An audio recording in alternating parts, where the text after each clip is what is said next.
Yeah. Well, the last three, the first one was dicey too.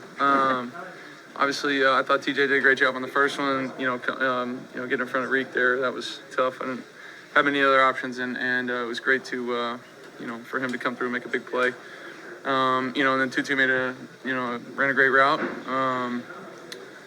From my right to my left, throwing, basically a deep comeback off of a keeper, and he did a great job separating and making that play. And then the next one, I didn't think I was throwing that ball pre-snap, but sometimes those things happen. You get out clean, and D-Rob does a hell of a job, winning at the point and then holding them off and catching it. Yeah, it just, I know it's a different situation, obviously, when they're bringing that pressure like that, and then you're throwing a ball to the top of a route that you're maybe not usually throwing to. It reminded me back of postseason 2021. Is there any similarities at all? Probably the closest one to it would be last year at the Giants. I hit D-Rob on a high corner versus a pressure look. But that's where I was trying to think about. I was talking with Rags, our QB coach, trying to figure out the last time I threw a high corner for a walk-off. I think it was my rookie year, first win with the Lions against the Washington team. Way back in the day to Will Heller.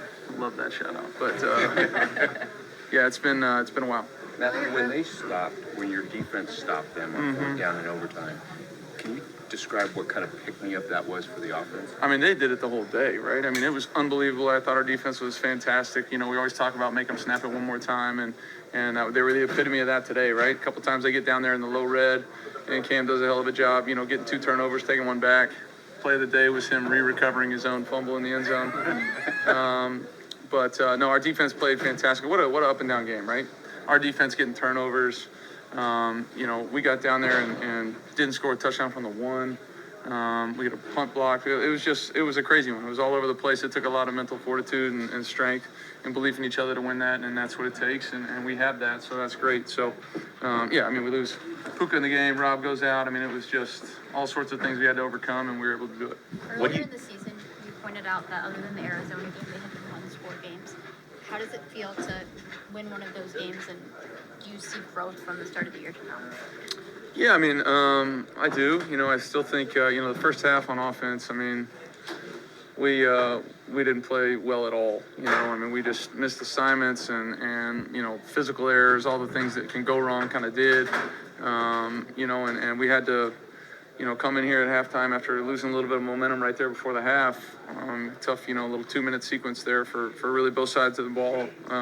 Regroup and understand that we're still in the ball game. Got to go out there and make the plays that we know we can make, and we were able to do that enough, in the second half as a team to, give us the victory. And that's what it takes sometimes. Not every time you're going to come out and play lights out football and the score be 35-32 or whatever it is. It's going to be tough, grinded out games, especially on the road against a really good team and tough crowd. So it was nice to get the win. All you needed in that situation was a field goal to win it, but your attitude seems to be can you take us through what your attitude is in that situation? Yeah, I want to do whatever I can to help our team win.